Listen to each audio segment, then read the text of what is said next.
நீங்கள் எப்போ நான்கிற நினைப்பை கழட்டி போடுறீங்களோ அன்னைக்கு நீங்கள் இறைவன் திருவடிக்கு உரியவராக ஆகிவிடுவீர்கள். அது வாய்க்கணும். அதுக்கு தான் இங்கே வந்திருக்கும். அந்த அழுக்கு போகிறதுக்கு தான் இந்த பிறவி இறைவன் கொடுத்துருக்கிறான். இது அறிவுக்குள்ள இருக்கிற அழுக்கு. அந்த அறியாமையாகி அழுக்க நீக்கத்தான் இந்த பிறவியை கொடுத்துருக்கிறான் இறைவன்.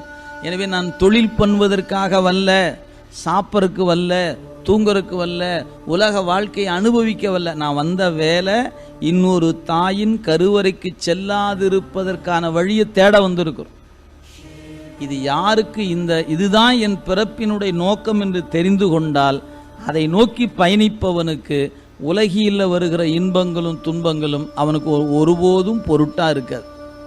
இந்த உண்மை தெரியாதவங்க என்ன பண்ணுவாங்க? நான் வந்தது எதுக்காக? நல்லா இருக்கிறதுக்குத்தானே வந்திருக்கிறேன், நான் சொகுசாக இருக்கத்தானே வந்திருக்கிறேன் அப்படின்னு நினைக்க உங்களுடைய சூழல் என்பது வேறு விதமாக இருக்குமே ஒழிய